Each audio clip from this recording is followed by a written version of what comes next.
পরমাত্মা শ্রীকৃষ্ণের বাণী গীতা শাস্ত্র বস্তুত গুরু শিষ্যের পরস্পর কথোপকথন। অর্জুন স্বীকার করেছিলেন, শিষ্যস্তেহম সাধি মাম ত্বাম প্রপন্নম। ভগবান, আমি আপনার শিষ্য, আপনার শরণাগত। যা আমার পক্ষে কল্যাণকর, আমাকে সেই উপদেশ দান করুন। অতএব গীতাশাস্ত্র সম্বন্ধে বলার পূর্বে পরম গুরুদেবের পাদপদ্মে এই স্তুতি গুরুবন্দনা নিবেদন করা হয়েছে। ओम श्री सद्गुरुदेव भगवान की जय।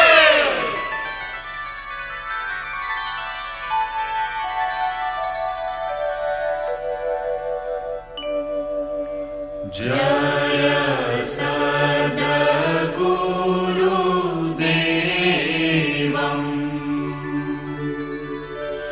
परमानन्दम्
Three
संसारी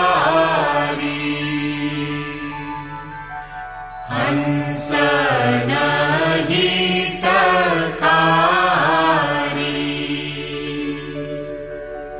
जग पगुधारी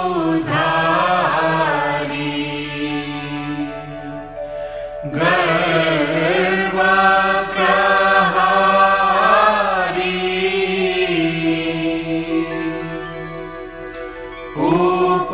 उपकारी सत पंथ चलायो भरम मिटायो रूप लखायो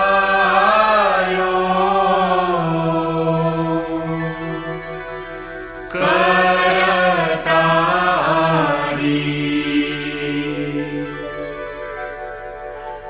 यह शिष्य है तेरो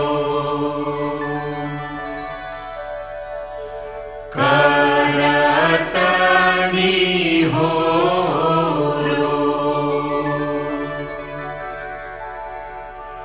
मोह पर हेरो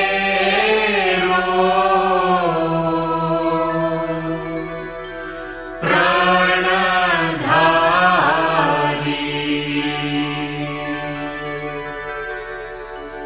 जय सद्गुरुदेवम्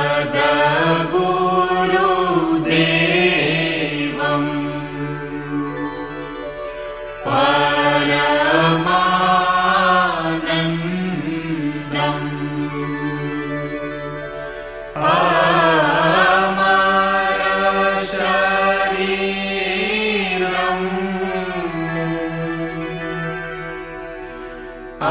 अविकारी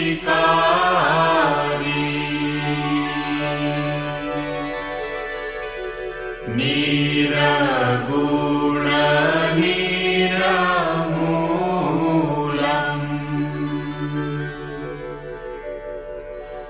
धरी स्थूलम्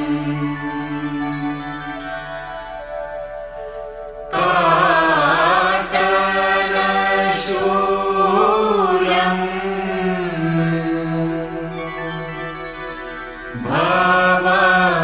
भवभारी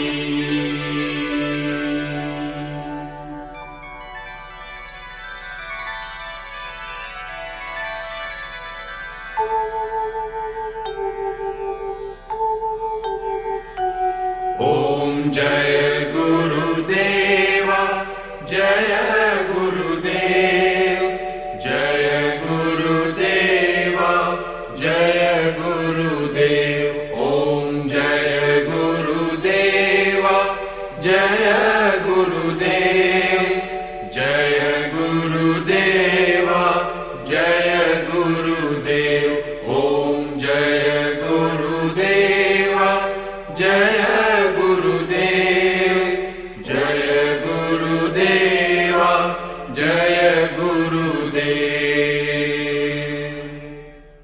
অমৃত অংশজাত ভ্রাতা ও ভগ্নীগণ, যে মহাপুরুষ সকল বেদ সংকলন, বেদান্ত প্রবর্তন, মহাভারত এবং ভাগবত রচনা করেছেন, তিনি যে গ্রন্থটিকে শাস্ত্র সংজ্ঞা দিয়েছেন তা হল ভগবান শ্রীকৃষ্ণ উক্ত গীতা।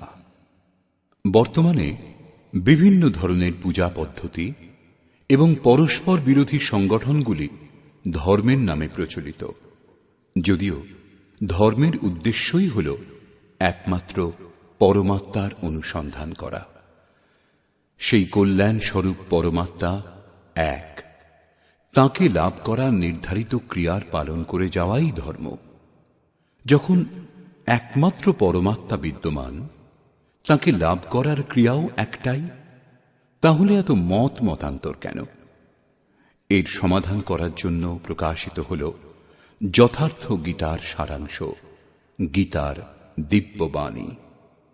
ধর্মের সহজ স্বরূপ এবং ধর্মলাভের জন্য নির্ধারিত ক্রিয়ার ক্রমবদ্ধ এবং সম্পূর্ণভাবে বর্ণিত যোগেশ্বর শ্রীকৃষ্ণ উক্ত এই গীতা শাস্ত্র। বিশ্বের প্রত্যেক মহাপুরুষ সাধনা সম্বন্ধে যেটুকু বলেছেন সে সমস্তই এবং বহু গোপনীয় স্থিতি অবস্থার স্পষ্ট বর্ণনা শুধুমাত্র গীতা শাস্ত্রেই রয়েছে। গীতা সম্পূর্ণ মানব জাতির কল্যাণের নির্বিবাদ শাস্ত্র। মহাভারতে এই সংকেত দেওয়া হয়েছে যে যখন কৌরব ও পাণ্ডবগণের সেনা পরস্পরের সম্মুখীন হয়েছিল তখন সমস্ত নিশাচর কৌরবগণের অন্তরে এবং সমস্ত দেবতা পাণ্ডবগণের অন্তরে প্রবেশ করেছিলেন। এই বলে মহর্ষি ব্যাস স্পষ্ট করলেন যে গীতা শাস্ত্রের পাত্রগুলি হয় দেবতা না হয় অসুর। সকল পাত্রই এক একটি প্রতীক। অনাদিকাল ধরে প্রত্যেক ব্যক্তির অন্তরে দৈব এবং আসুরিক দুটি প্রবৃত্তি বিদ্যমান। দৈব শক্তির সাহায্যে মানুষ যখন আত্মস্বরূপের দিকে অগ্রসর হয় তখন কাম, ক্রোধ, রাগ, দেশ ইত্যাদি আসুরিক বৃত্তিগুলি বাধারূপে আক্রমণ করে।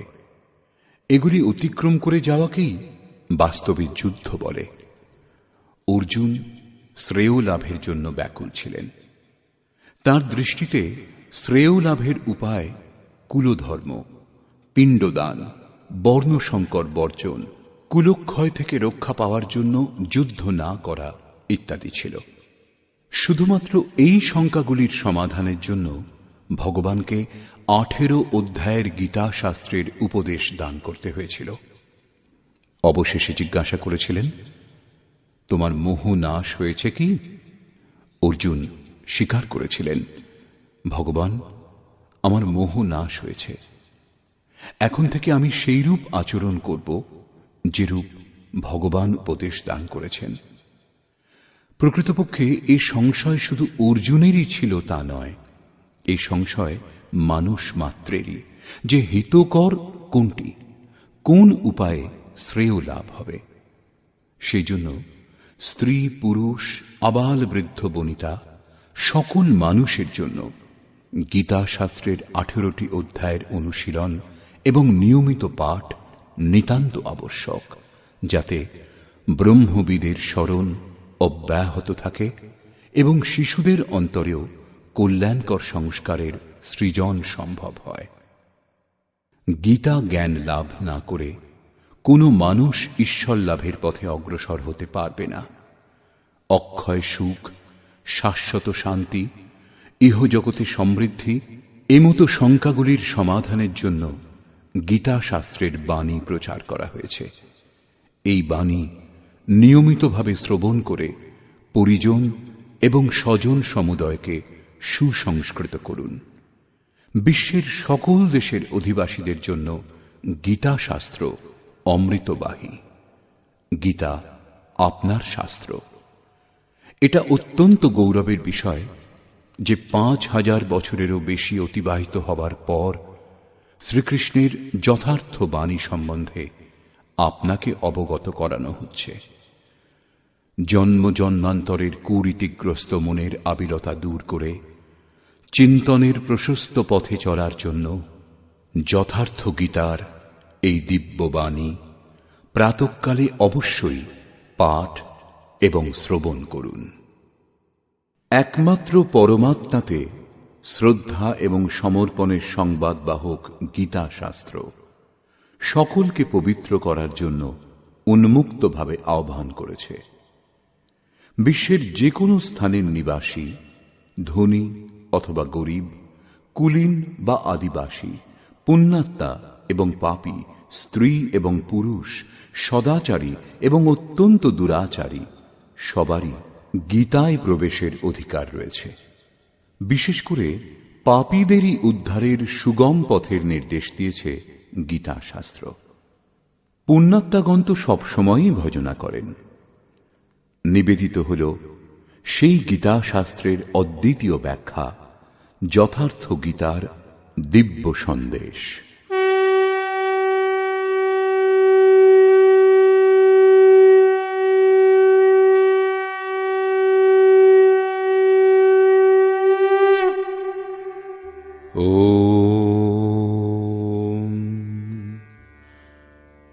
পরমাত্মনে নমঃ। যথার্থ গীতা, শ্রীমদ্ ভগবদ গীতা, অথ প্রথম অধ্যায়।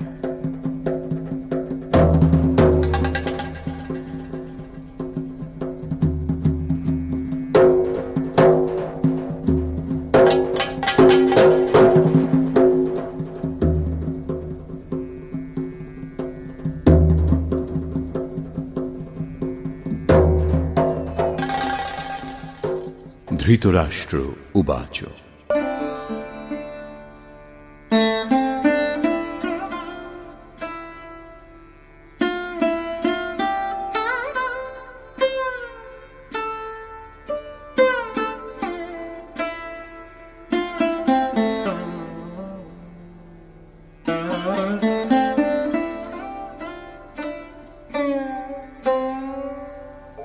धर्मक्षेत्रे कुरुक्षेत्रे समवेता युयुत्सवः मामकाः पाण्डवाश्चैव किमकुर्वत সঞ্জয়। ধৃতরাষ্ট্র জিজ্ঞাসা করলেন, হে সঞ্জয়, ধর্মভূমি কুরুক্ষেত্রে যুদ্ধার্থে সমবেত হয়ে আমার এবং পাণ্ডুর পুত্রগণ কি করল? অজ্ঞানরূপ ধৃতরাষ্ট্র এবং সংযমরূপ সঞ্জয়। অজ্ঞান মনের অন্তরালে থাকে। অজ্ঞানাবৃত মন ধৃতরাষ্ট্র জন্মান্ধ, কিন্তু সংযমরূপ সঞ্জয়ের মাধ্যমে তিনি দেখেন ও শোনেন। তিনি জানেন যে পরমাত্মাই একমাত্র সত্য। যতক্ষণ পর্যন্ত ধৃতরাষ্ট্র থেকে উৎপন্ন মোহরূপ দুর্যোধন জীবিত থাকে, ততক্ষণ এর দৃষ্টি সদা সর্বদা কৌরবগণের উপরেই থাকে, অর্থাৎ বিকারের উপরেই থাকে। শরীর একটি ক্ষেত্র। যখন হৃদয় রাজ্যে দৈবী গুণসমূহের বাহুল্য ঘটে, তখন এই শরীর ধর্মক্ষেত্রে পরিণত হয়, এবং যখন এতে আসরিক প্রবৃত্তির বাহুল্য ঘটে, তখন এই শরীর কুরুক্ষেত্রে পরিণত হয়। কুরু অর্থাৎ কর, এই শব্দ আদেশাত্মক। শ্রীকৃষ্ণ বলছেন, প্রকৃতিজাত তিনটি গুণের বশীভূত হয়েই মানুষ কর্ম করে। ক্ষণমাত্র কর্ম না করে থাকতে পারে না। গুণত্রয় তাকে দিয়ে করিয়ে নেয়। ঘুমন্ত অবস্থাতেও কর্ম বন্ধ হয় না, সেটিও সুস্থ দেহের আবশ্যক খোরাক মাত্র। এই তিন গুণ মানুষকে দেবতা থেকে শুরু করে কীট পর্যন্ত দেহের বন্ধনেই আবদ্ধ করে। যতক্ষণ প্রকৃতি এবং প্রকৃতিজাত গুণ জীবিত, ততক্ষণ কুরু সক্রিয় থাকবে। অতএব জন্মমৃত্যুময় এই ক্ষেত্র, বিকারযুক্ত এই ক্ষেত্রই কুরুক্ষেত্র, এবং পরম ধর্ম পরমাত্মাতে প্রবেশ প্রদান করতে পারে যে পুণ্যময় প্রবৃত্তিসমূহ, সেই পুণ্যময় প্রবৃত্তিসমূহের অর্থাৎ পাণ্ডবের ক্ষেত্রই ধর্মক্ষেত্র।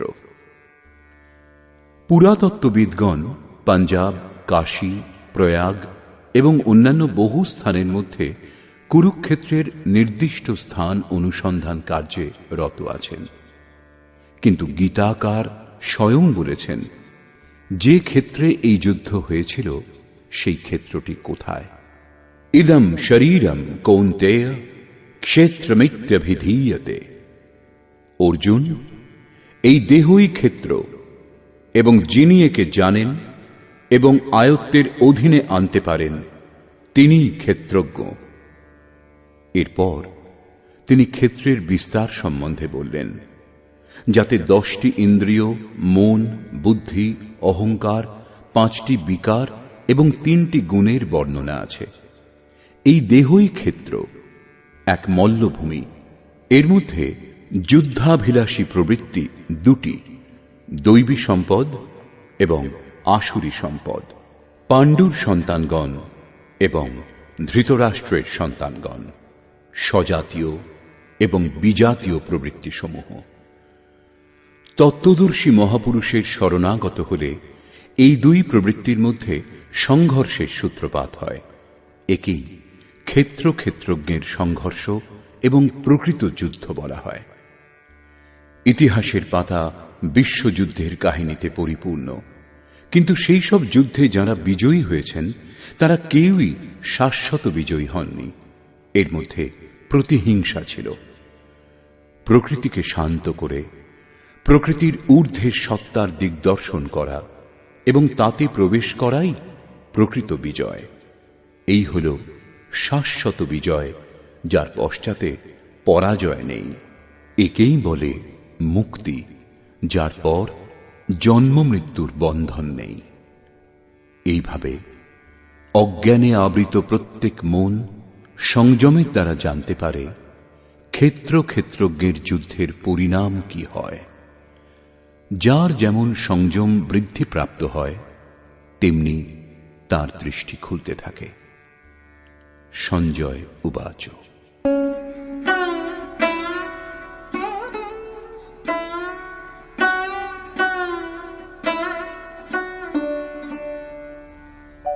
दृष्ट्वा तु पाण्डवानीकम्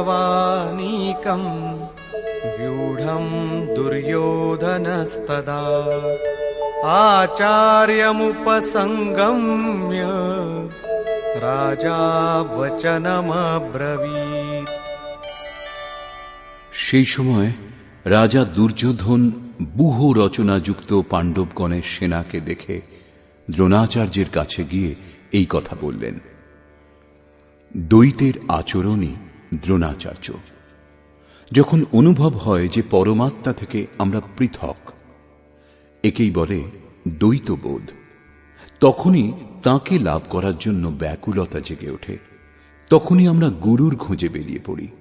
দুই প্রবৃত্তির মধ্যে একেই প্রাথমিক গুরু বলা যেতে পারে, যদিও পরে যোগেশ্বর শ্রীকৃষ্ণই সদ্গুরু হবেন, যিনি যোগের পূর্ণ স্থিতি প্রাপ্ত মহাপুরুষ। রাজা দুর্যোধন আচার্যের কাছে যান। মোহরূপ দুর্যোধন, মোহই সকল ব্যাধির মূল ও রাজা। দুর্যোধন দূর অর্থাৎ দূষিত, যৌধন অর্থাৎ সেই ধন। আত্মিক সম্পত্তি স্থির সম্পত্তি, তাতে যে আবিলতা সৃষ্টি করে তা মোহ। এই মোহ প্রকৃতির দিকে আকৃষ্ট করে এবং প্রকৃত জ্ঞানের জন্য প্রেরণাও প্রদান করে। মোহ আছে বলেই জানার প্রশ্নও আছে, অন্যথা সকলই পূর্ণ। অতএব ব্যূহ রচনাযুক্ত পাণ্ডবগণের সেনাকে দেখে, অর্থাৎ পুণ্যজাত স্বজাতীয় বৃত্তিসমূহকে সংগঠিত দেখে মোহরূপ দুর্যোধন প্রথম গুরু দ্রোণের কাছে গিয়ে বললেন, पश्यैताम् पाण्डुपुत्राणाम् आचार्यमहतीम् च मूम् व्यूढाम् द्रुपदपुत्रेण तव शिष्येण धीमता। হে আচার্য, আপনার বুদ্ধিমান শিষ্য দ্রুপদ পুত্র ধৃষ্টদ্যুম্ন দ্বারা বুহাকার রচিত পাণ্ডুপুত্রগণের এই বিপুল সৈন্য সমাবেশ দর্শন করুন। শাশ্বত অচল পদে আস্থা রাখতে পারে যে দৃঢ় মন, তাকে বলে ধৃষ্টদ্যুম্ন। একেই বলে পুণ্যময় প্রবৃত্তি সমূহের নায়ক। সাধন কঠিন ন মন কর টেকা। সাধন কঠিন নয়, মন দৃঢ় হওয়া কঠিন। এবার বললেন সেনার বিস্তার। अत्र शूरा महेश्वासा भीमार्जुनसमायुधि युयुधानो विराटश्च द्रुपदश्च महारथः। এই সেনার মধ্যে মহেশবাসা, মহান ঈশ্বর তত্ত্বে অবস্থিতি প্রদান করতে সক্ষম যে ভাবরূপ ভীম, অনুরাগরূপ অর্জুন, এদের সমকক্ষ অনেক শূরবীর যেমন সাত্ত্বিকতারূপ সাত্ত্বকী, বিরাট সর্বত্র ঈশ্বরীয় ভাবপ্রবাহের ধারণা, মহারথী রাজা দ্রুপদ অর্থাৎ অচল স্থিতি, এবং धृष्टकेतुश्चेकितानः काशीराजश्च वीर्यवान् पुरुजित् कुन्तिभोजश्च शैब्यश्च नरपुङ्गवः। ধৃষ্ট কেতু দৃঢ় কর্তব্য, চেকিতানা মন যেখানেই যাক বলপূর্বক সেখান থেকে আকর্ষণ করে ইষ্টে স্থির করা, কাশীরাজ কায়ারূপ কাশীতেই সেই সাম্রাজ্য, পুরুজিত স্থূল সূক্ষ্ম ও কারণ শরীরকে জয় করতে সাহায্য করে যে সেই পুরুজিত, কুন্তিভোজ কর্তব্যের দ্বারা জগতের উপর জয়লাভ, নরের মধ্যে শ্রেষ্ঠ, শৈব্য অর্থাৎ সত্য ব্যবহার। युधामन्युश्च विक्रान्तः उत्तमौजाश्च वीर्यवान् सौभद्रो द्रौपदेयाश्च सर्व एव महारथाः। এবং পরাক্রমশালী যুধামন্যু, যুদ্ধের অনুরূপ মনের বোধ, উত্তমৌজাহা শুভকামনায় মগ্ন সুভদ্রা পুত্র অভিমন্যু। শুভ আধার লাভ হলে মন ভয়মুক্ত হয়ে যায়। এরূপ শুভ আধার প্রাপ্ত অভয় মন ধ্যানরূপ দ্রৌপদীর পঞ্চপুত্র, বাৎসল্য, লাবণ্য, সহৃদয়তা, সৌম্যতা, স্থিরতা। এরা সকলেই এক একজন মহারথী। সাধন পথে সম্পূর্ণ যোগ্যতার সঙ্গে চলার শক্তি এরাই যোগায়। এইভাবে রাজা দুর্যোধন পাণ্ডব পক্ষের 15-20টি নামের উল্লেখ করলেন, যেগুলি দৈবী সম্পদের গুরুত্বপূর্ণ অঙ্গ। বিজাতীয় প্রবৃত্তির রাজা হওয়া সত্ত্বেও মোহই স্বজাতীয় প্রবৃত্তি সমূহকে অনুভব করতে বাধ্য করে। এরপর দুর্যোধন নিজের পক্ষের সংক্ষিপ্ত বর্ণনা করলেন। এই যুদ্ধ পার্থিব যুদ্ধ হলে সসৈন্য দলের সংখ্যা বাড়িয়ে বলতেন, বিকারের সংখ্যা কম প্রদর্শিত করলেন, যেহেতু এই বিকারগুলিকেই জয় করতে হবে। এরা বিনাশশীল।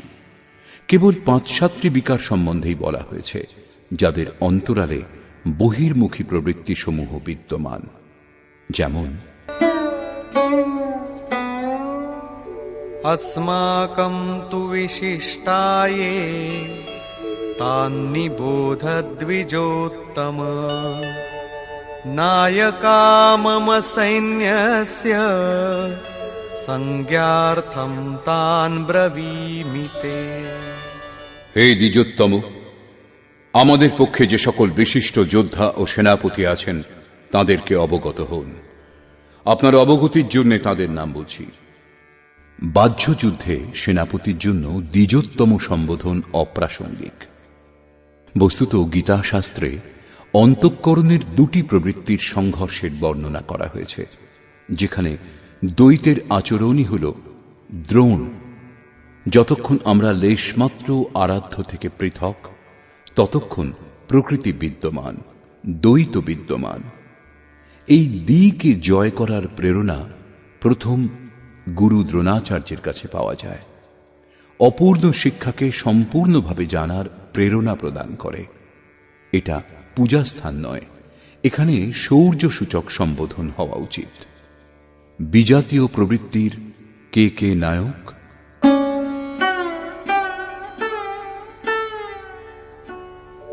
भवान् भीष्मश्च कर्णश्च कृपश्च समितिञ्जयः अश्वत्थामा विकर्णश्च सौमदत्तिस्तथैव च।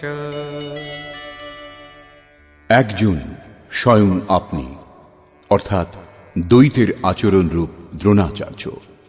ভ্রমরূপ পিতামহ ভীষ্মও আছেন। এই বিকারসমূহ ভ্রম থেকে উৎপন্ন হয়, শেষ পর্যন্ত জীবিত থাকে। তাই পিতামহ সম্পূর্ণ সেনার মৃত্যুর পরেও জীবিত ছিলেন। শরশয্যায় অচৈতন্য অবস্থাতে ছিলেন, তবুও জীবিত ছিলেন। একেই বলে ভ্রমরূপ ভীষ্ম। ভ্রম শেষ পর্যন্ত বেঁচে থাকে। এইরূপ বিজাতীয় কর্মরূপ কর্ণ এবং সংগ্রাম বিজয়ী কৃপাচার্য। সাধন অবস্থায় সাধক অন্যের প্রতি যে কৃপার আচরণ করেন, সেই কৃপাকেই কৃপাচার্য বলে। ভগবান কৃপাধাম এবং ঈশ্বর প্রাপ্তির পর মহাপুরুষের স্বরূপও তদ্রূপ। কিন্তু সাধন অবস্থায় যতক্ষণ সাধক ও পরমাত্মা পৃথক, বিজাতীয় প্রবৃত্তিগুলি সক্রিয় এবং মোহ আচ্ছাদিত। এইরূপ পরিস্থিতিতে সাধক যদি কৃপার আচরণ করেন, তবে তিনি নষ্ট ভ্রষ্ট হয়ে যান। সীতা দয়া করেছিলেন, তার পরিবর্তে তাকে কিছুকাল লঙ্কায় প্রায়শ্চিত্ত করতে হয়েছিল। বিশ্বামিত্র দয়া করেছিলেন, তাই পতিত হয়েছিলেন। যোগসূত্রকার মহর্ষি পতঞ্জলিও এই কথাই বলেছেন, তে সমাধা উপসর্গা ব্যুত্থানে সিদ্ধয়ঃ, অর্থাৎ ব্যুত্থানকালে যোগলব্ধ শক্তি প্রকট হয়। প্রকৃতপক্ষে সেগুলি সিদ্ধাই, কিন্তু কৈবল্য প্রাপ্তির পথে এই সিদ্ধাই তত বড়ই বাধা যতটা কাম, ক্রোধ, লোভ, মোহ প্রভৃতি। গোস্বামী তুলসীদাসেরও সেই একই নির্ণয়। ছোরত গ্রন্থি জানি খগরায়া বিঘ্ন অনেক করই তব মায়া ঋদ্ধি সিদ্ধি প্রেরই বহু ভাই বুদ্ধি লোভ দিখাবহি আই। মায়া অনেক বিঘ্ন সৃষ্টি করে, শক্তি প্রদান করে, এমনকি সিদ্ধে পরিণত করে। এইরূপ সিদ্ধ সাধক যদি পাশ দিয়ে শুধু হেঁটে যান, তাহলে মরণাপন্ন রোগীও বেঁচে ওঠে। সেই রোগী যদিও সুস্থ হয়ে ওঠে, কিন্তু সাধক যদি সেটা নিজের অবদান বলে মনে করেন, তাহলে তিনি নিশ্চয়ই নষ্ট ভ্রষ্ট হয়ে যাবেন। একজন রোগীর স্থানে হাজার হাজার রোগী তাকে ঘিরে ধরবে এবং ভজন চিন্তনের ক্রম অবরুদ্ধ হয়ে যাবে। পথভ্রান্ত হতে হতে প্রকৃতির বাহুল্য হবে। যদি লক্ষ্য দূরে এবং সাধক কৃপা করেন, তবে কৃপার একার আচরণই সমিতিঞ্জয়, অর্থাৎ সমস্ত সেনাবাহিনীকে জয় করবে। এই কারণে যতক্ষণ সাধক পূর্ণতা লাভ না করছেন, ততক্ষণ এই সব থেকে সাবধান থাকা দরকার। দয়া বিনু সন্ত কসাই দয়া করি তো আফত আই, অর্থাৎ দয়া না করলে সাধু ব্যক্তি কসাইয়ের সমতুল্য, আর দয়া প্রদর্শন করলেও অধঃপতনের সম্ভাবনা। এইরূপ আসক্তিরূপ অশ্বত্থামা। জগতের অর্থাৎ জাগতিক যে কোনো বস্তুর প্রতি আকর্ষণকেই আসক্তি বলে। দ্বৈতের আচরণই দ্রোণাচার্য। এই দ্বৈতই আসক্তির জন্মদাতা। শস্ত্রধারী অবস্থাতে আচার্য দ্রোণকে বধ করা সম্ভব ছিল না, তিনি অজেয় ছিলেন। ভগবান শ্রীকৃষ্ণ বলেছিলেন, কৌরব পক্ষের একটি হাতির নাম অশ্বত্থামা। ভীম সেই হাতিটিকে হত্যা করেছে। অশ্বত্থামা মারা গিয়েছে, এইরূপ ঘোষণা করুন। এই অপ্রিয় ঘটনার কথা শুনে আচার্য মর্মাহত হয়ে শিথিল হয়ে যাবেন। সেটাই তাকে বধ করার উপযুক্ত সময়। ভীম হাতিটিকে বধ করে হত্যা করে প্রচার করেছিলেন, অশ্বত্থামা মারা গিয়েছে। আচার্য দ্রোণ ভেবেছিলেন তার পুত্র অশ্বত্থামা মারা গিয়েছে। তিনি শোকে মুহ্যমান হয়ে পড়েছিলেন। ধনুক তার হাত থেকে পড়ে গিয়েছিল। তিনি হতাশ, নিশ্চেষ্ট হয়ে যুদ্ধভূমিতে বসে পড়েছিলেন। সেই মুহূর্তে তাকে বধ করা হয়েছিল। পুত্রের প্রতি অত্যধিক আসক্তি তার মৃত্যুর কারণ হয়ে দাঁড়িয়েছিল। অশ্বত্থামা দীর্ঘজীবী ছিলেন। নিবৃত্তির শেষ মুহূর্ত পর্যন্ত বাধা দেয়, তাই একে অমর বলা হয়েছে। বিকল্পরূপ বিকর্ণ। সাধনার উন্নত অবস্থাতে মনে কিছু অসাধারণ কল্পনার উদয় হয়। মনে সংকল্প বিকল্প জাগে যে স্বরূপ লাভের পর ভগবানের তরফ থেকে কিরূপ সিদ্ধাই, কিরূপ অলৌকিক শক্তি প্রদান করা হবে।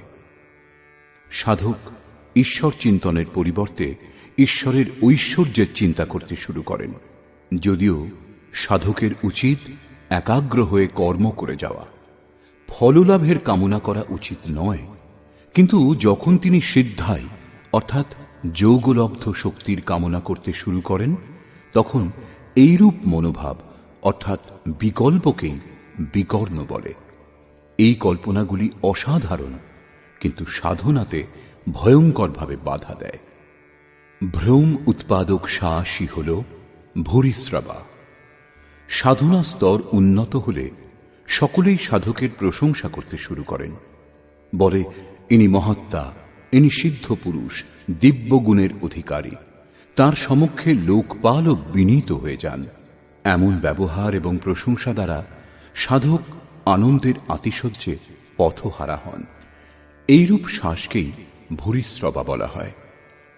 পূজ্য গুরুদেব বলতেন, সমাজ যদি পুষ্পবৃষ্টি করে, প্রশংসা করে, বিশ্ববন্দ জগৎগুরু বলে, তোমার তাতে কিছু লাভ হবে না, শুধু কান্নাকাটি করতে থাকবে। কিন্তু যদি ভগবান তোমাকে সাধুর আখ্যা দেন, তবে সর্বস্ব লাভ করবে। সমাজ বলুক অথবা নাই বলুক, তুমি সর্বস্ব লাভ করবে। এইরূপ প্রশংসাতে অভিভূত হওয়াকেই ভ্রম উৎপাদক শ্বাস অর্থাৎ ভূরিশ্রবা বলে। অত্যধিক প্রশংসার ফলে সাধনার হ্রাস হয়। অতএব ভ্রম উৎপাদক শ্বাসই হল ভূরিশ্রবা। সংযমের স্তর উন্নত হলে পরে যে বিকারগুলি বাধা দেয়, এগুলি তাদেরই নাম। আসক্তিরূপ অশ্বত্থামা, বিকল্পরূপ বিকর্ণ এবং ভ্রমপূর্ণ শ্বাস ভূরিশ্রবা। এরা সকলেই বহির্মুখী প্রবাহের নায়ক।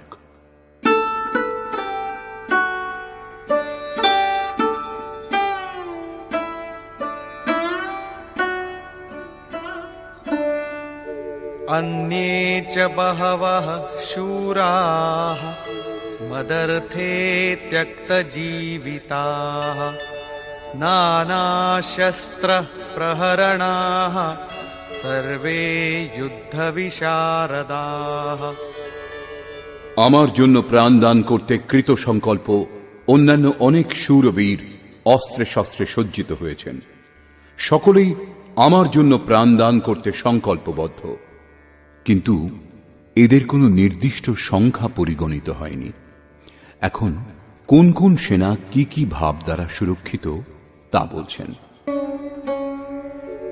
অপর্যাপ্তম তদস্মাকম বলম ভীষ্মাভিরক্ষিতম পর্যাপ্তম ত্বিদমেতেষাম বলম ভীমাভিরক্ষিতম।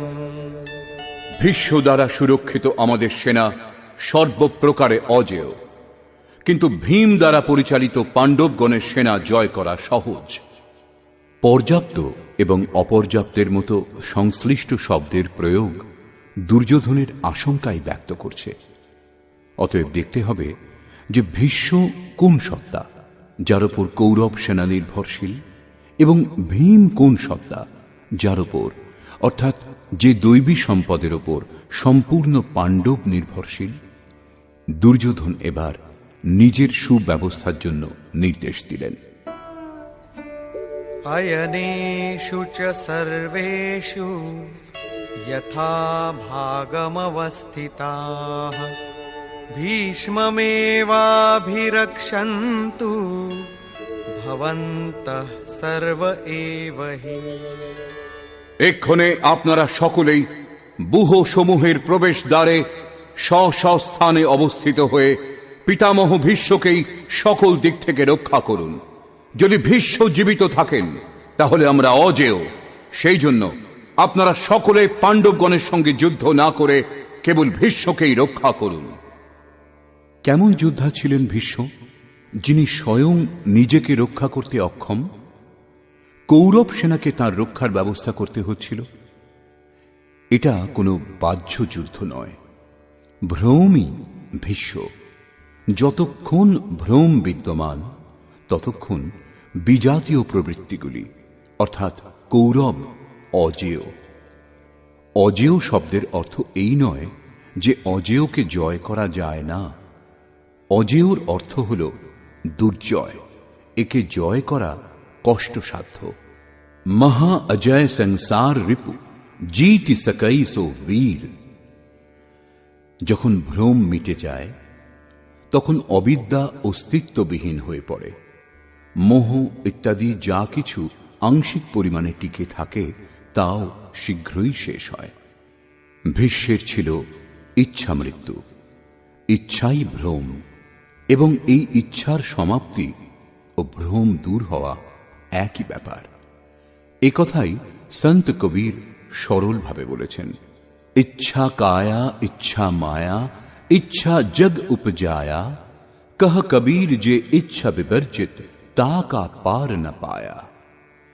যেখানে ভ্রম নেই তা অপার ও অব্যক্ত। এই দেহের জন্মের কারণ ইচ্ছা, ইচ্ছাই মায়া, এবং ইচ্ছাই এই জগতের উৎপত্তির কারণ। সো কাময়ত তदैक्षत बहुस्याং প্রজায়েয় ইতি। কবির বলেছেন, যিনি সর্বপ্রকার কামনা রহিত, তিনকা পার না পায়া, তিনি অপার, অনন্ত, অসীম তত্ত্ব উপলব্ধি করেন।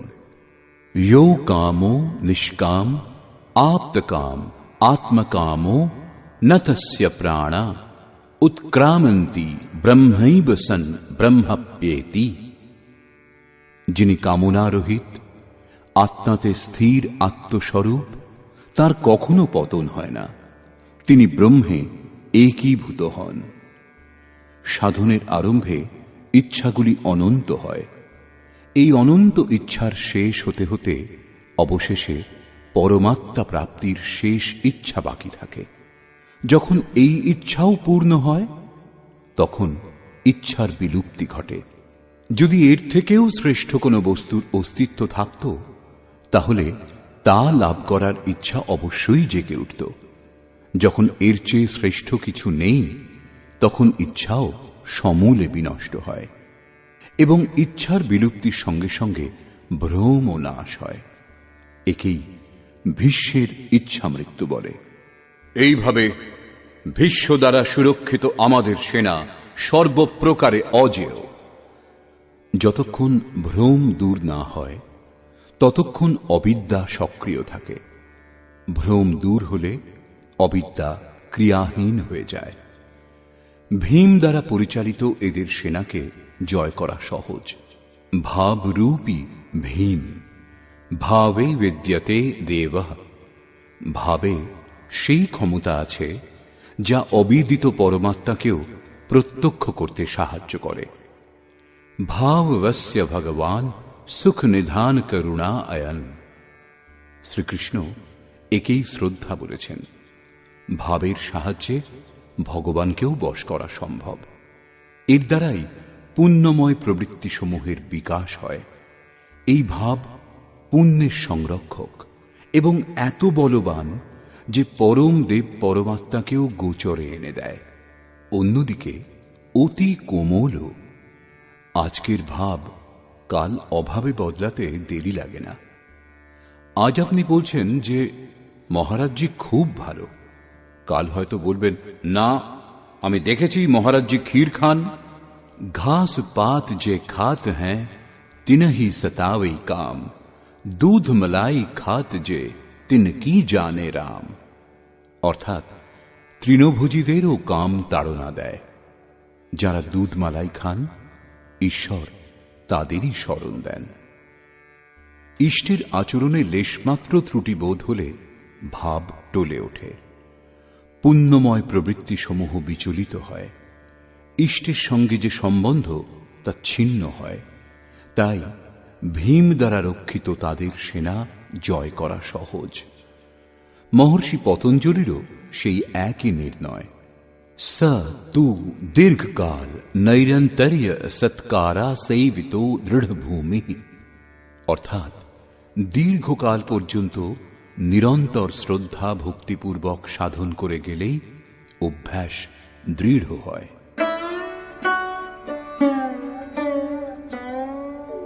तस्य सञ्जनयन् हर्षं कुरु वृद्धः पितामहः सिंहनादं विनद्योच्चैः शङ्खं दध्मौ प्रतापवान्।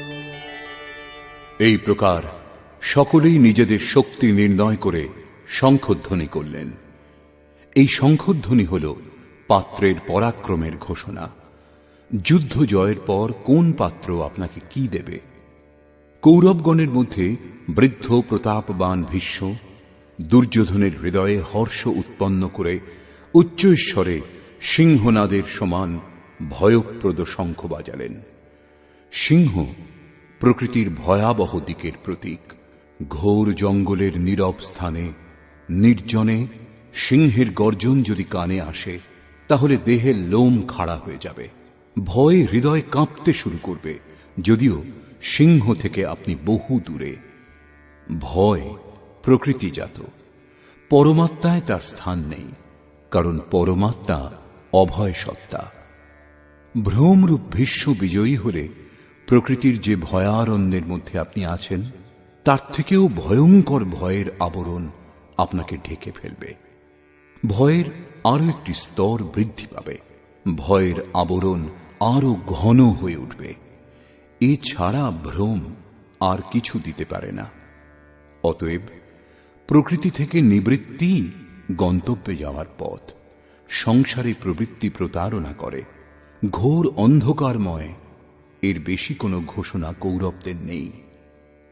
কৌরব পক্ষ থেকে কয়েকটি বাদ্য একসঙ্গে বেজে উঠল, কিন্তু সেগুলিও ভয় প্রদান করা ছাড়া আর কিছু দিতে পারল না। প্রত্যেক বিকার কিছু না কিছু ভয়ই প্রদান করে। সেজন্য তারাও ঘোষণা করলেন, ततः शङ्खाश्च भैर्यश्च पणवानकगोमुखाः सहसैवाभ्यहन्यन्त सशब्दस्तु मूलोऽभवत्। এরপর অনেক শঙ্খ, ভেরি, ঢোল এবং রণশৃঙ্গাদি রণবাদ্যযন্ত্র একসঙ্গে বেজে উঠল। সেগুলির শব্দ অত্যন্ত ভয়ঙ্কর পরিস্থিতি সৃষ্টি করল। ভয় সঞ্চার করার অতিরিক্ত কৌরবদের কোনো ঘোষণা নেই। বহির্মুখী বিজাতীয় প্রবৃত্তি সফল হলে মোহরূপ অন্ধকার আরো ঘন করে দেয়। এরপর পুণ্যময় প্রবৃত্তি সমূহের দিক থেকে ঘোষণা করা হল, যার মধ্যে প্রথম ঘোষণাটি যোগেশ্বর শ্রীকৃষ্ণের।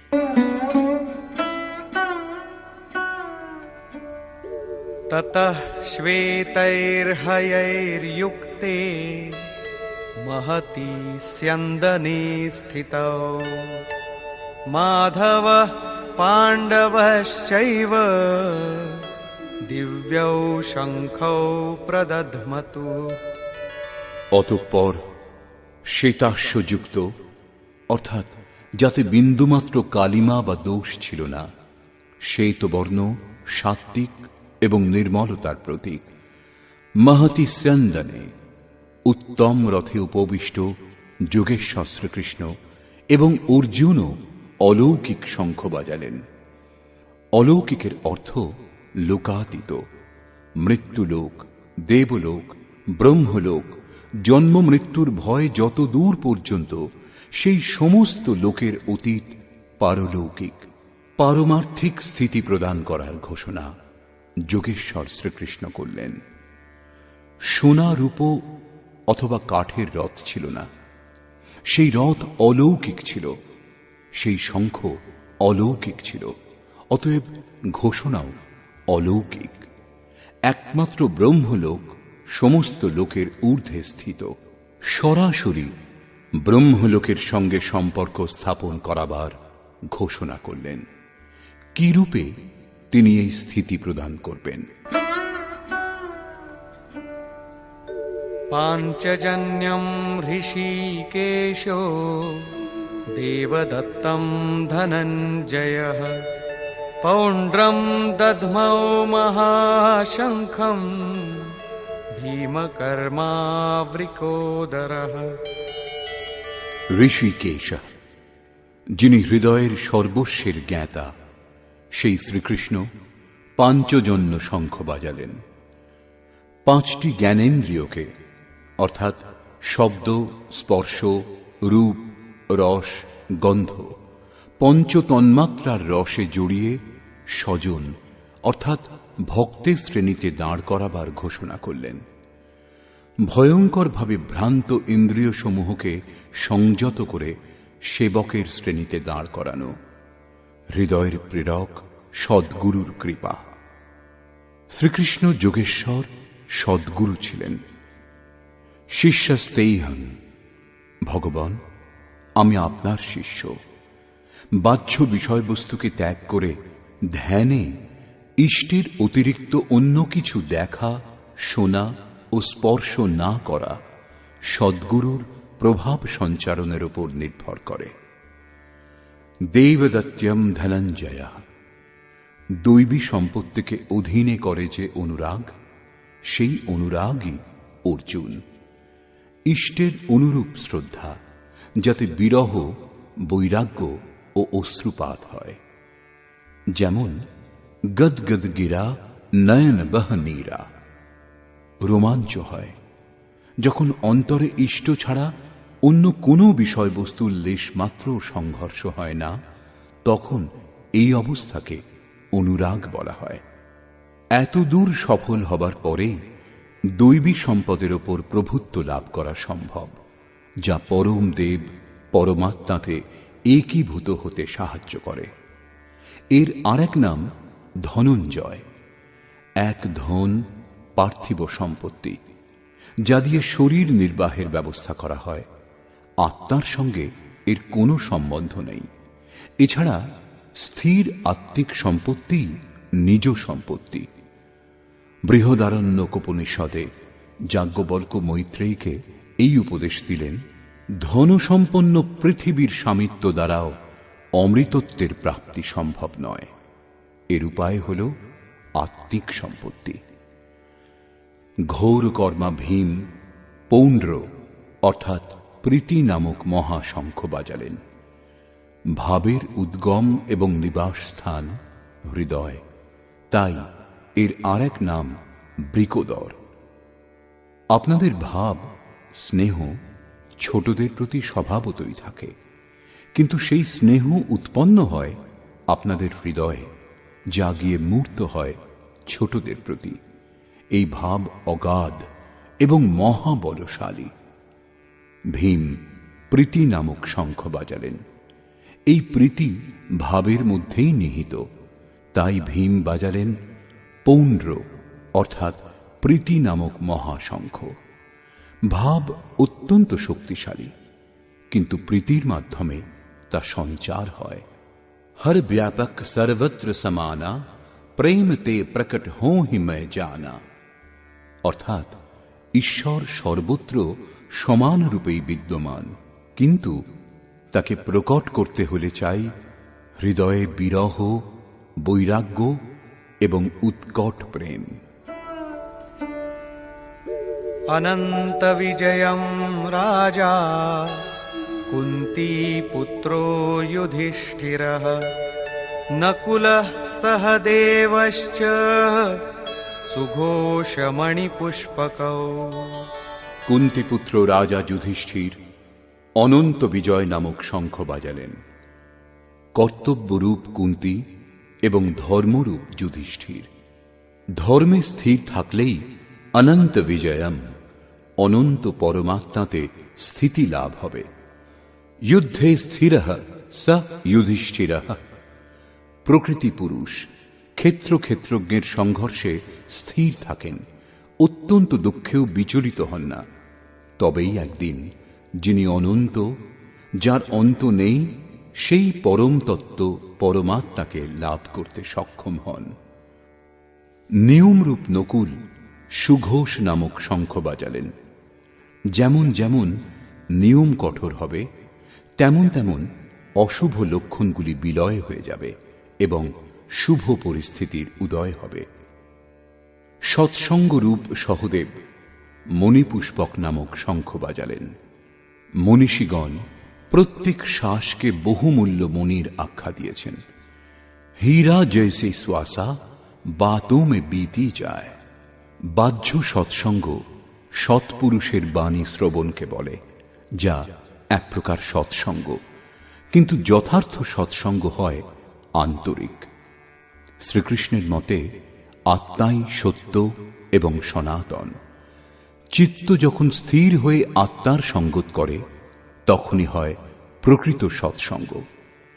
এই সৎসঙ্গ চিন্তন, ধ্যান এবং সমাধির অভ্যাস দ্বারা সম্পন্ন হয়।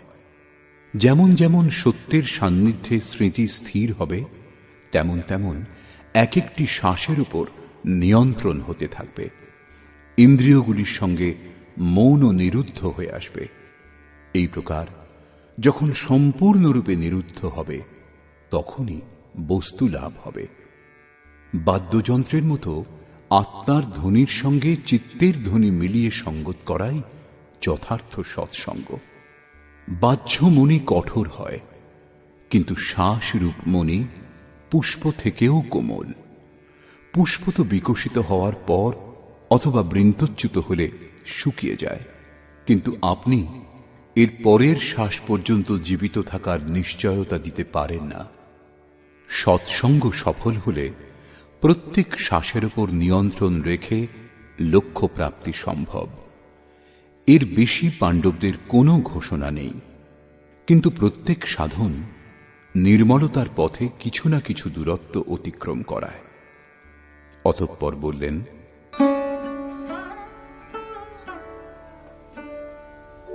काश्यश्च परमेश्वासः शिखण्डी च महारथः धृष्टद्युम्नो विराटश्च सात्यकिश्चापराजितः। কায়ারূপ কাশী। পুরুষ যখন চারিদিক থেকে মন ও ইন্দ্রিয় সমূহকে সংযত করে কায়াতেই কেন্দ্রিত করেন, তখন পরমেশ্ববাসঃ পরম ঈশে বাস করার অধিকারী হন। পরম ঈশ্বর তত্ত্বে অবস্থান দিতে সক্ষম কায়াকেই কাশী বলে। কায়াতেই পরম ঈশ্বরের নিবাস। পরমেশ্ববাসের অর্থ শ্রেষ্ঠ ধনুর্ধারী নয়, পরন্তু পরম ঈশ বাস। শিখা সূত্রের ত্যাগই শিখণ্ডী।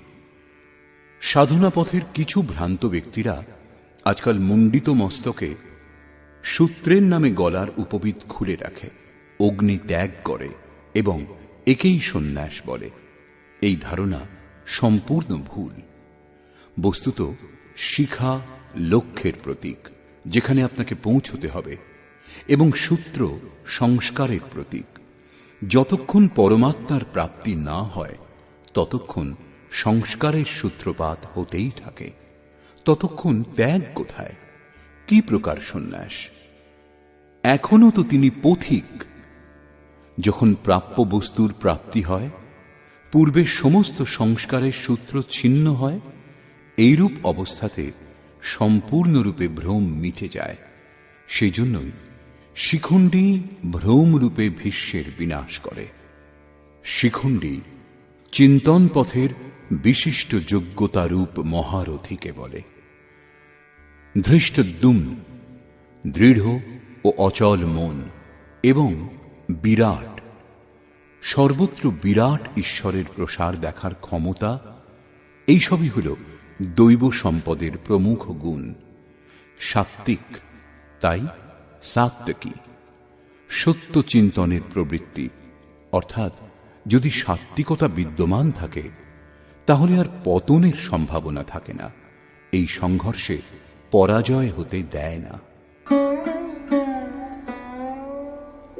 দ্রুপদো দ্রৌপদেয়াশ্চ সর্বশঃ পৃথিবীপতে সৌভদ্রশ্চ মহাবাহুঃ শঙ্খান দধ্মুঃ পৃথক পৃথক। অচল পদে প্রতিষ্ঠাদাতা দ্রুপদ এবং ধ্যানরূপ দ্রৌপদীর পঞ্চপুত্র সহৃদয়তা, বাৎসল্য, লাবণ্য, সৌম্যতা এবং স্থিরতা। এরা সাধন পথের শ্রেষ্ঠ সহায়ক মহারথী এবং দীর্ঘ বাহুযুক্ত অভিমন্যু। এরা সকলেই পৃথক পৃথক শঙ্খ বাজালেন। বাহু কার্যক্ষেত্রের প্রতীক। মন যখন ভয়মুক্ত হয় তখন তার শক্তি বহু দূর পর্যন্ত প্রসার লাভ করে। হে রাজন, এরা সকলেই পৃথক পৃথক শঙ্খ বাজালেন। কিছু কিছু দূরত্ব সকলেই অতিক্রম করান। এদের পালন আবশ্যক, তাই এদের নাম উল্লেখ করা হয়েছে। এছাড়া কিছু দূরত্ব যেটুকু বাকি থাকে তা মন ও বুদ্ধির অতীত। ভগবান স্বয়ং অন্তঃকরণে জাগ্রত হয়ে তা অতিক্রম করান, দৃষ্টিরূপে আত্মার রথী হয়ে যান এবং সম্মুখে দণ্ডায়মান হয়ে নিজের পরিচয় দেন।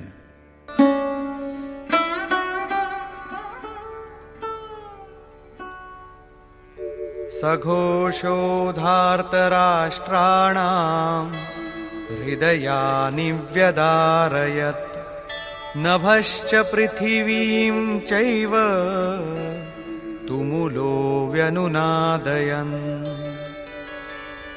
সেই তুমুল শঙ্খধ্বনি আকাশ ও পৃথিবী প্রতিধ্বনিত করে ধৃতরাষ্ট্রপুত্রগণের হৃদয় বিদীর্ণ করল। সেনা পাণ্ডব পক্ষেও ছিল, কিন্তু হৃদয় বিদীর্ণ হল কেবল ধৃতরাষ্ট্রপুত্রগণের।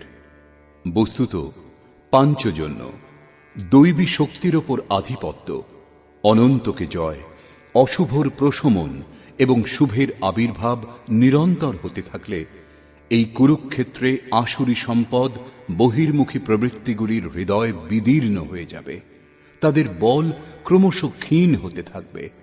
পূর্ণ সফলতা লাভ হলে মোহময়ী প্রবৃত্তিগুলি সম্পূর্ণরূপে শান্ত হয়ে যায়। अथ व्यवस्थितान् दृष्ट्वा धार्तराष्ट्रान् कपिध्वजः प्रवृत्ते शस्त्रसम्पाते धनुरुद्यम्य पाण्डवः। ऋषिकेशं तदा वाक्यम् इदमाह महीपते। सेनयोरुभयोर्मध्ये रथं स्थापयमेच्युत।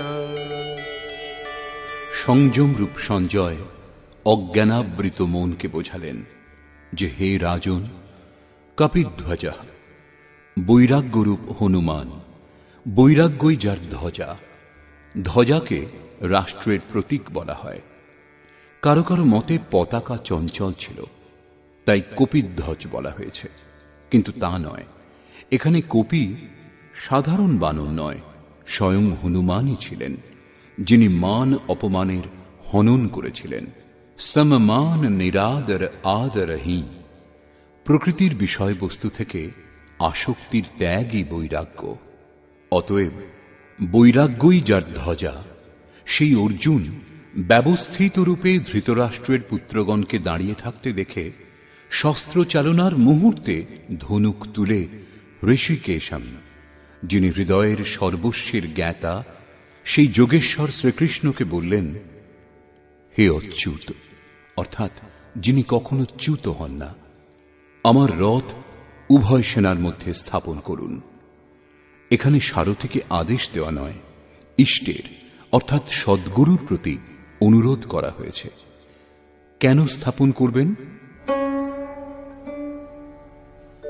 यावदेतान्निरीक्षेऽहम् योद्धुकामानवस्थितान् कैर्मया सह योद्धव्यम् अस्मिन् रणसमुद्यमे।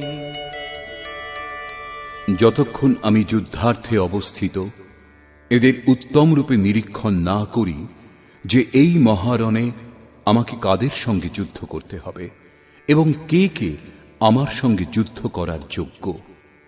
योत्स्यमानानवेक्षेऽहम् य एतेऽत्र समागताः धार्तराष्ट्रस्य दुर्बुद्धेर्युद्धे प्रियचिकीर्षवः। দুর্বুদ্ধি দুর্যোধনের হিতকামী যে সকল রাজাগণ যুদ্ধ করার জন্য এখানে উপস্থিত হয়েছেন তাদের আমি দেখতে চাই, সেই জন্য রথ স্থাপন করুন। মোহরূপ দুর্যোধন, মোহমুগ্ধ প্রবৃত্তিসমূহের হিতাকাঙ্ক্ষী যে সকল রাজাগণ যুদ্ধ করবার জন্য এখানে উপস্থিত হয়েছেন তাদেরকে আমি দেখিনি। সঞ্জয় উবাচ।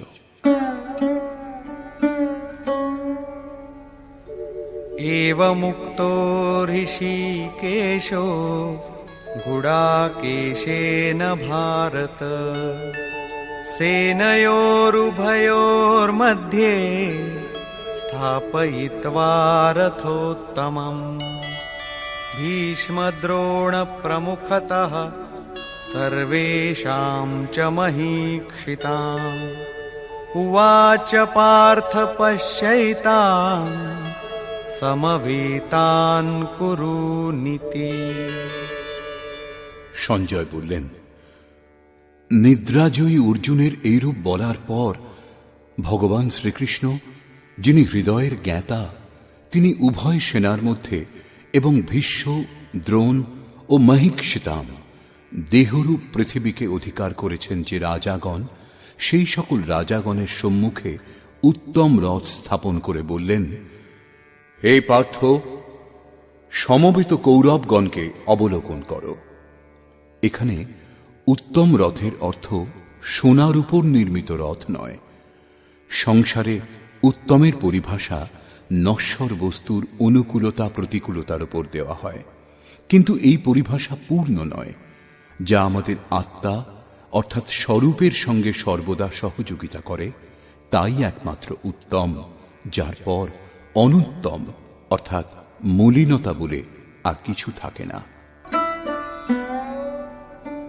তত্রাপশ্যৎ স্থিতান পার্থঃ পিতॄনথ পিতামহান আচার্যান মাতুলান ভ্রাতॄন পুত্রান পৌত্রান সখীনস্তথা শ্বশুরান সুহৃদশ্চৈব সেনয়োরুভয়োরপি। এছাড়া সুনিশ্চিত লক্ষ্যযুক্ত পার্থিব দেহকে যিনি রথ স্বরূপ বিবেচনা করেছেন, সেই পার্থ উভয় পক্ষের সেনা দলের মধ্যে পিতৃব্যগণকে, পিতামহগণকে, আচার্যগণকে, মাতুলগণকে, ভ্রাতাগণকে, পুত্রগণকে, পৌত্রগণকে, মিত্রগণকে, শ্বশুরগণকে এবং সুহৃদগণকে অবস্থিত দেখলেন। উভয় সেনাদলের মধ্যে অর্জুন কেবল নিজের পরিবার, মামার পরিবার, শ্বশুরের পরিবার এবং সুহৃদ ও গুরুজনদের দেখতে পেলেন। মহাভারতকালের গণনা অনুসারে 18 অক্ষৌহিনী অর্থাৎ আনুমানিক 40 লক্ষের সমকক্ষ হবে, কিন্তু প্রচলিত গণনা অনুসারে 18 অক্ষৌহিনী অর্থাৎ 6.5 আরব সংখ্যায় হবে, যা আজকের বিশ্বের জনসংখ্যার সমকক্ষ। আজ সমগ্র বিশ্বে মাত্র ততই জনসমূহের জন্য বিশ্বস্তরে আবাস, খাদ্য এবং জনসংখ্যার সমস্যা সমুপস্থিত। এই বিশাল জনসমূহ অর্জুনের 3-4টি আত্মীয়ের পরিবারই মাত্র ছিল। এত বিশাল পরিবার কি কারো হয়? কখনোই না। এই সকলই হৃদয় ক্ষেত্রের ছবি।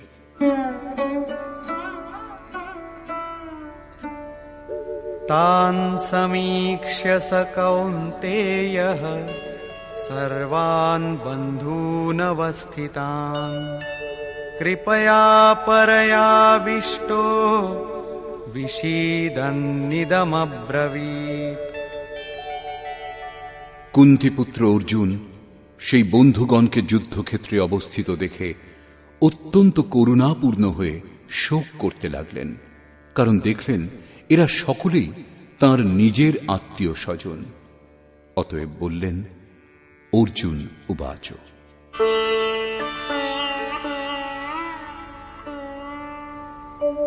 দৃষ্ট্বেমং স্বজনম কৃষ্ণ যুযুৎসুং সমুপস্থিতম सीदन्ति मम गात्राणि मुखं च परिशुष्यति वेपथुश्च शरीरे मे रोमहर्षश्च जायते।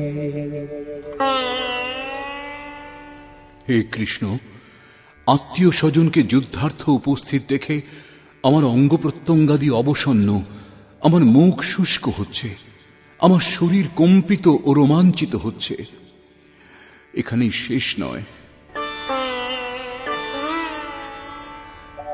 गाण्डीवं स्रंसते हस्तात् त्वक्चैव परिदह्यते न च शक्नोम्यवस्थातुं भ्रमतीव च मे मनः। আমার হাত থেকে গাণ্ডীব খসে পড়ছে এবং চর্ম যেন দগ্ধ হচ্ছে। অর্জুন সন্তপ্ত হয়ে উঠছেন যে এই যুদ্ধ কি ধরনের, যার মধ্যে শুধু স্বজনই দাঁড়িয়ে। অর্জুনের ভ্রম হয়েছিল। তিনি বললেন, এখন আমি দাঁড়াতেও অসমর্থ, এখন এর বেশি আমার দেখার সামর্থ্য নেই। निमित्तानि च पश्यामि विपरीतानि केशव न च श्रेयोनुपश्यामि हत्वा स्वजनमाहवे। হে কেশব, এই যুদ্ধের লক্ষণও বিপরীত দেখছি। যুদ্ধে আত্মীয়দের হত্যা করলে মঙ্গল হবে এও দেখি না। কুলকে বধ করলে কল্যাণ কিরূপে সম্ভব?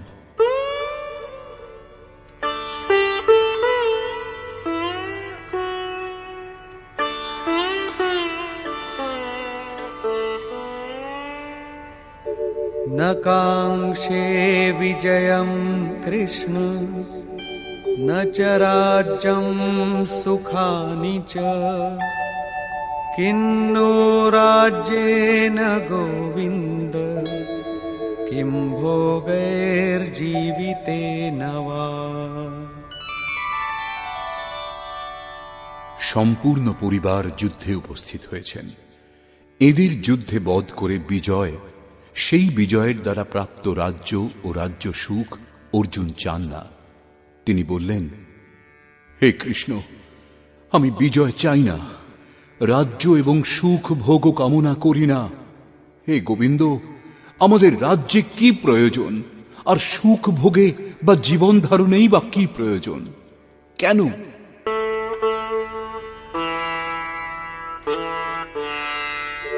येषामर्थे काङ्क्षितं नो राज्यं भोगाः सुखानि च तैमेव स्थिता युद्धे प्राणान् त्यक्त्वा धनानि च।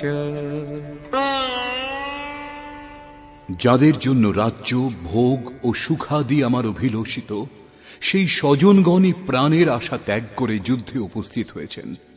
আমার রাজ্য অভিলষিত ছিল কিন্তু পরিবার নিয়ে, ভোগ সুখ ও ধনাদির পিপাসা ছিল কিন্তু তার স্বজন ও পরিবারকে নিয়ে ভোগ করাচ্ছিল।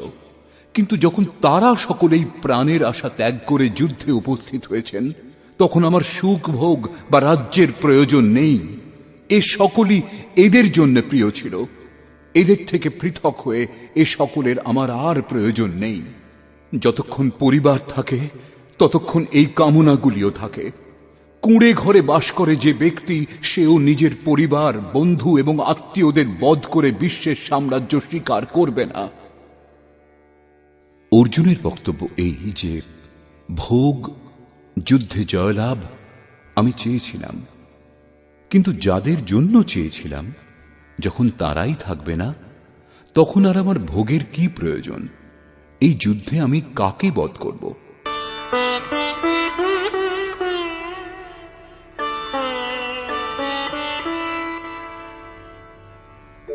आचार्याः पितरः पुत्राः तथैव च पितामहाः मातुलाः श्वशुराः पौत्राः शालाः सम्बन्धिनस्तथा। এই যুদ্ধে আচার্যগণ, পিতৃব্যগণ, পুত্রগণ, পিতামহগণ, মাতুলগণ, শ্বশুরগণ, পৌত্রগণ, শ্যালকগণ এবং স্বজনগণই উপস্থিত হয়েছেন।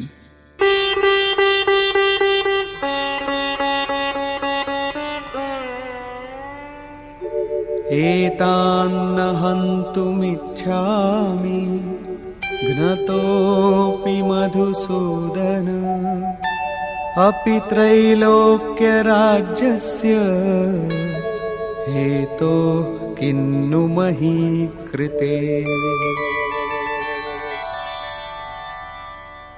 হে মধুসূদন, এরা আমাকে বধ করলেও ত্রৈলোক্য রাজ্যের জন্য আমি এদের বধ করতে চাই না। পৃথিবী মাত্র রাজ্যের জন্য কি কথা। 18 অক্ষৌহিনী সেনার মধ্যে অর্জুন কেবল নিজের পরিবারকেই দেখতে পেয়েছিলেন। এত অধিক স্বজন বাস্তবে কারা?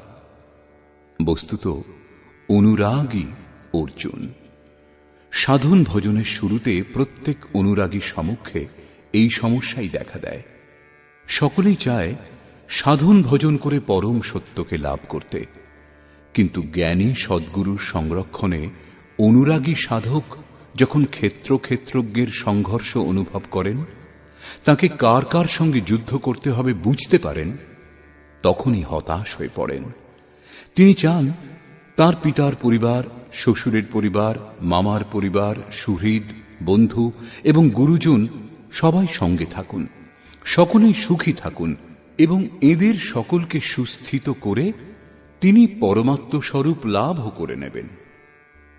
কিন্তু যখন জানতে পারেন আরাধনার পথে অগ্রসর হতে হলে পরিবার ত্যাগ করতে হবে, এই সম্বন্ধগুলির মোহ থেকে মুক্ত হতে হবে, তখনই তিনি অধীর হয়ে ওঠেন।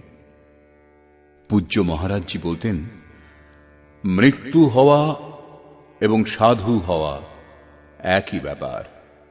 সাধুর জন্য এই পৃথিবীতে কেউ জীবিত থাকলেও গৃহ সম্বন্ধীয় কেউই থাকবে না। যদি থাকে তাহলে সম্বন্ধ বিদ্যমান, মোহ শেষ হয়েছে কোথায়? পূর্ণ ত্যাগ অর্থাৎ সম্বন্ধের অস্তিত্ব বিলীন হবার পরেই সাধক জয়লাভ করেন। এই সম্বন্ধগুলির প্রসারই জগৎ, অন্যথা জগতে আমার বলে কি আছে? তুলসীদাস কহ চিদ বিলাস জগ বুঝত বুঝত বুঝে, অর্থাৎ মনের প্রসারই এই জগৎ। যোগেশ্বর শ্রীকৃষ্ণ মনের প্রসারকেই জগৎ বলে সম্বোধন করেছেন। যিনি এর প্রভাব রোধ করতে সক্ষম হয়েছেন, তিনি চরাচর বিশ্ব জয় করেছেন। ইহৈব তৈর্জিতঃ সর্গো এষাম সাম্যে স্থিতম মনঃ।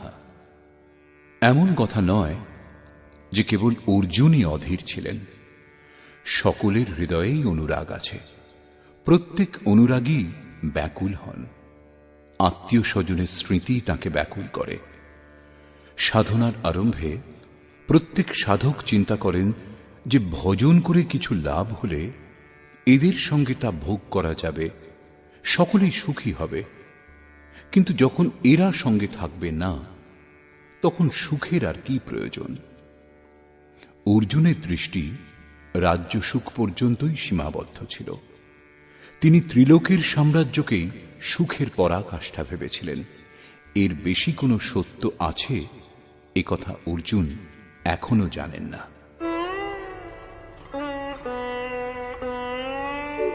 নিহত্য ধার্তরাষ্ট্রান্নঃ কা প্রীতি স্যাজ্জনার্দন পাপমেবাশ্রয়েদস্মাन् হত্বৈতানাততায়িনঃ।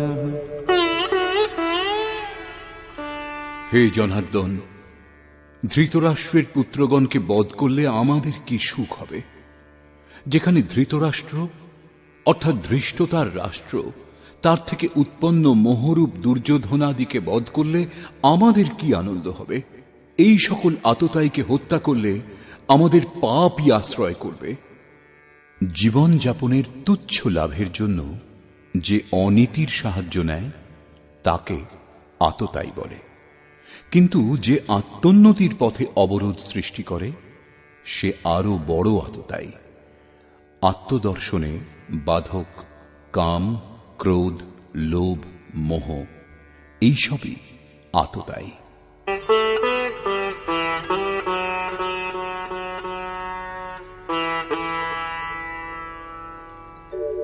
तस्मान्नार्हा वयं हन्तुं धार्तराष्ट्रान् स्वबान्धवान् स्वजनं हि कथं हत्वा सुखिनः स्याम माधव।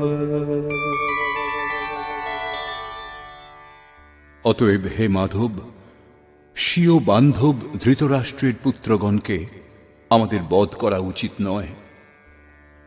স্ববান্ধব কিরূপে? তারা সকলেই তো শত্রু ছিল। বস্তুত শরীরের আত্মীয়তা অজ্ঞানজনিত। ইনি মামা, শ্বশুরবাড়ি, স্বজন সমুদায় এ সকলই অজ্ঞান। যখন এই দেহটাই নশ্বর, তখন এর কুটুম্বিতাই বা কি করে শাশ্বত হবে? যতক্ষণ মোহ, ততক্ষণই আমার সুহৃদ, আমার পরিবার, আমার জগৎ। মোহ নেই তো কিছুই নেই। সেজন্য অর্জুন শত্রুদেরও স্বজন রূপেই দেখতে পেয়েছিলেন। তিনি বলছেন যে নিজ কুটুম্বকে বধ করে আমরা কিরূপে সুখী হব? যদি অজ্ঞান ও মোহ না থাকে তবে কুটুম্বেরও কোনো অস্তিত্ব নেই। এই অজ্ঞানই আবার জ্ঞানেরও প্রেরক।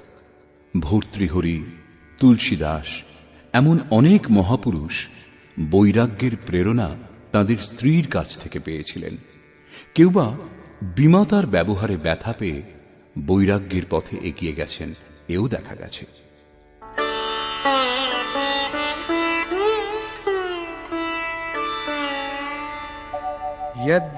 यद्यप्येतेन पश्यन्ति लोभोपहत चेतसः कुलक्षयकृतं दोषं मित्रद्रोहे च पातकम्।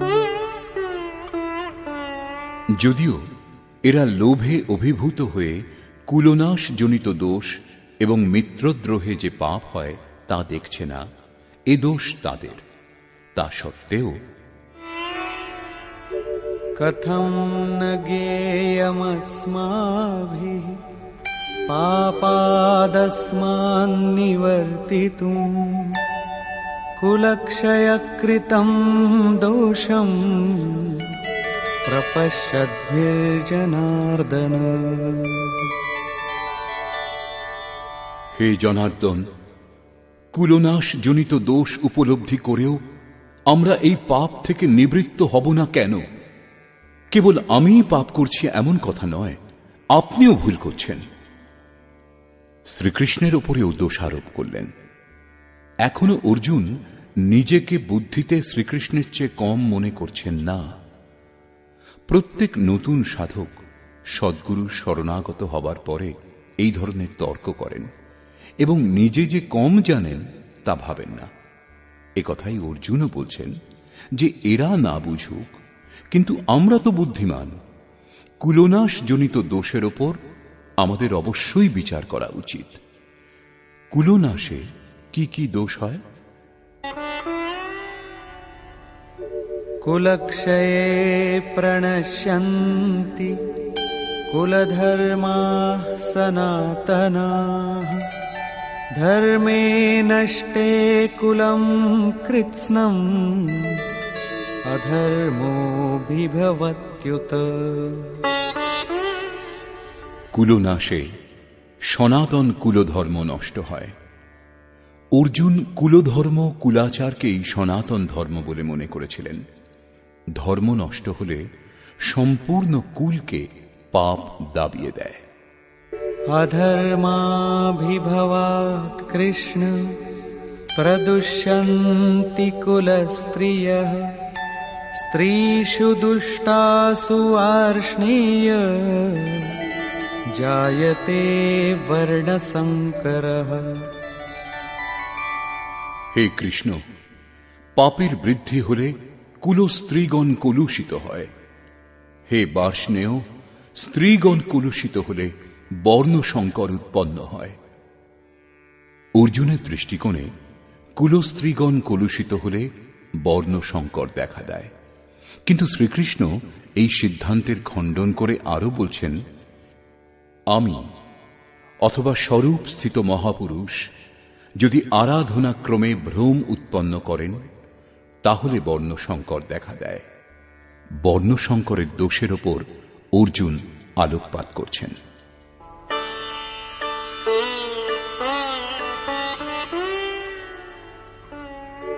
संकरो नरकायैव कुलघ्नानां कुलस्य च पतन्ति पितरो येषां लुप्तपिण्डोदकक्रियाः। বর্ণসংকর হলে কুলনাশকগণ এবং কুল নরকে পতিত হয়। যাদের পিণ্ডক্রিয়া লুপ্ত হয়েছে তাদের পিতৃপুরুষগণ পতিত হন, বর্তমান নষ্ট হয়, পিতৃপুরুষগণ স্খলিত হন এবং উত্তর পুরুষদেরও পতন হবে। শুধু তাই নয়, दोषैरेतैः कुलघ्नानां वर्णसंकरकारकैः उत्साद्यन्ते जातिधर्माः कुलधर्माश्च शाश्वताः। এই সকল বর্ণসংকর কারক দোষের দ্বারা কুল এবং কুলঘাতকগণের সনাতন কুলধর্ম এবং জাতি ধর্ম নষ্ট হয়। অর্জুন মনে করতেন কুলধর্ম সনাতন, কুলধর্মই শাশ্বত, কিন্তু শ্রীকৃষ্ণ একথা খণ্ডন করে বললেন, আত্মাই সনাতন শাশ্বত ধর্ম।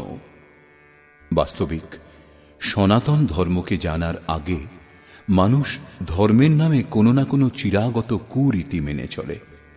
তেমনি অর্জুনও যা জানতেন শ্রীকৃষ্ণের অনুসারে তা কুপ্রথা। उत्सन्नकुलधर्माणां मनुष्याणां जनार्दन नरके नियतं वासो भवतीत्यनुशुश्रुमा। হে জনার্দন, যাদের কুলধর্ম নষ্ট হয়েছে তাদের অনন্তকাল নরকে বাস করতে হয়, এইরূপ আমি শুনেছি।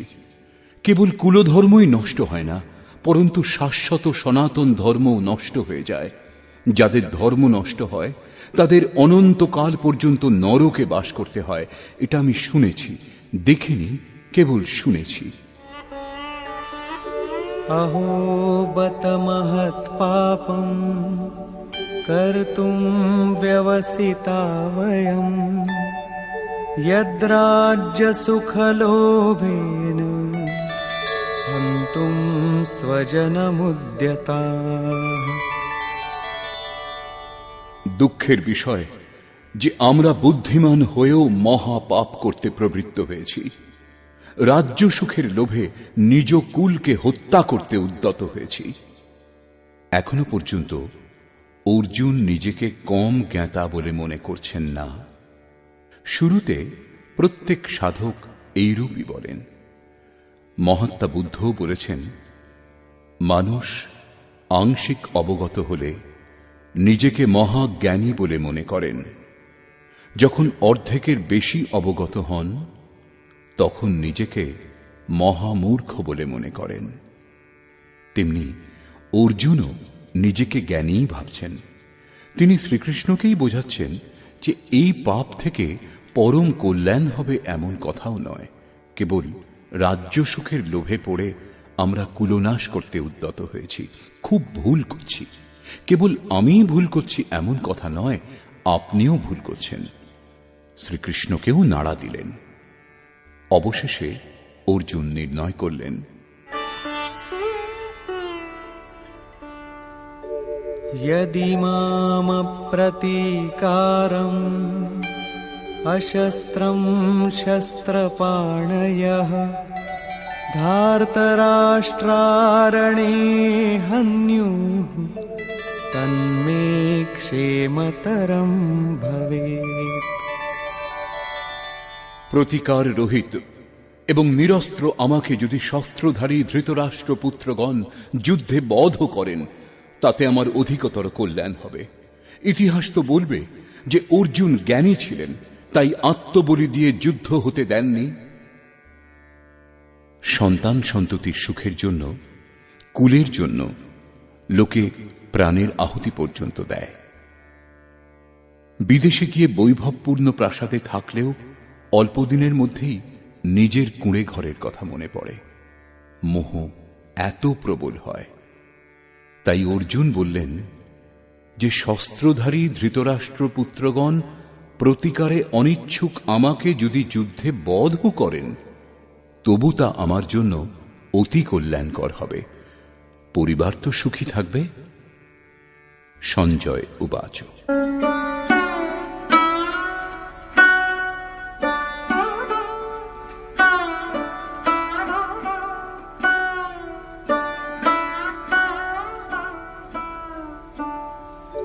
एवमुक्त्वार्जुनः सङ्ख्ये रथोपस्थ उपाविशत् विसृज्य सशरं चापम् शोकसंविघ्नमानसः।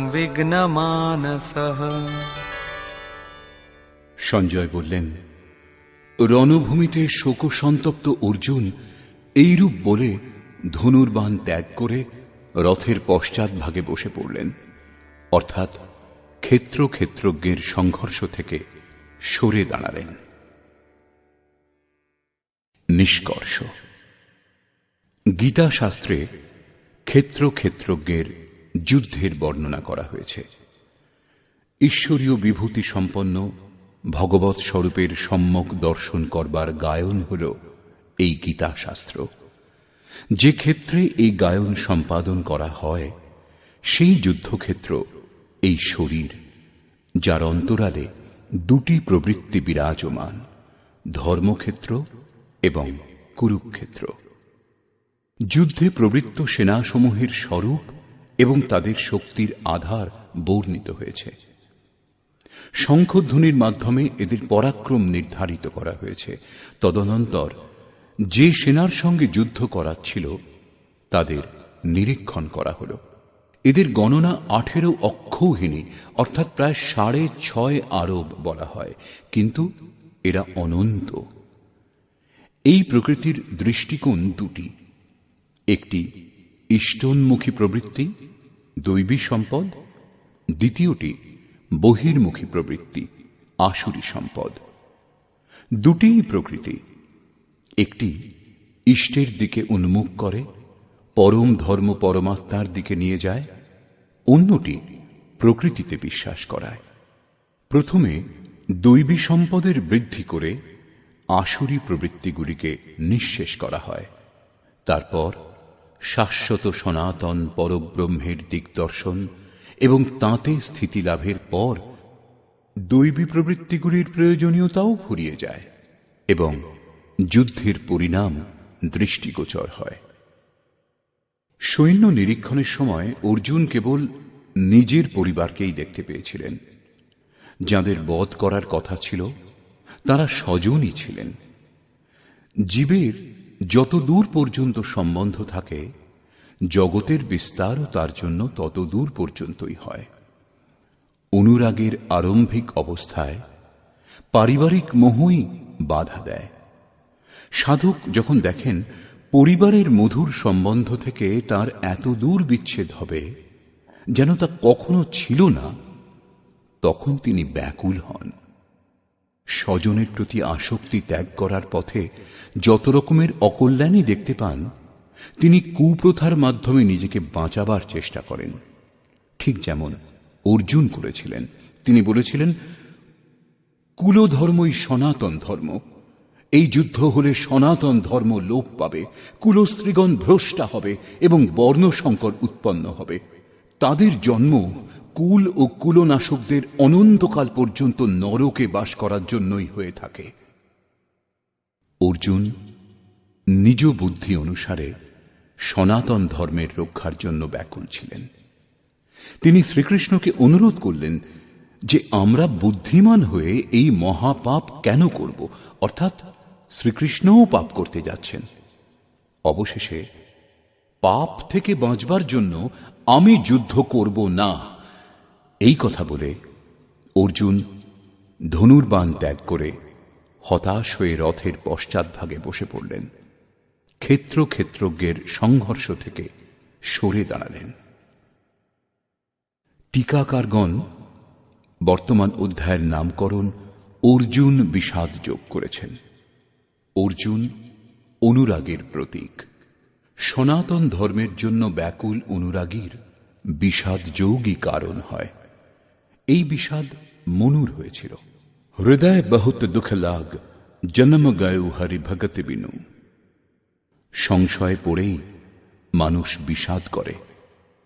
অর্জুনের সন্দেহ হয়েছিল যে বর্ণসংকর উৎপন্ন হবে, যারা নরকে নিয়ে যাবে, সনাতন ধর্ম লোপ পাবে, এমন বিষাদও তাঁর হয়েছিল। অতএব সংশয় বিষাদ যোগের সামান্য নামকরণ বর্তমান অধ্যায়ের জন্য উপযুক্ত বলে মনে হয়। অতএব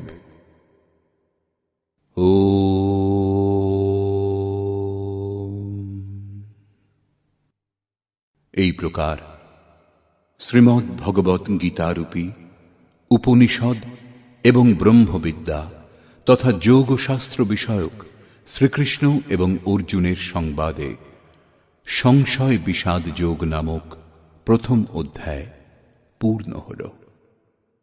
এই প্রকার শ্রীমৎ পরমহংস পরমানন্দজির শিষ্য স্বামী অর্গড়ানন্দকৃত শ্রীমদ্ ভগবৎ গীতার ভাষ্য যথার্থ গীতাতে সংশয় বিষাদ যোগ নামক প্রথম অধ্যায় সমাপ্ত হল।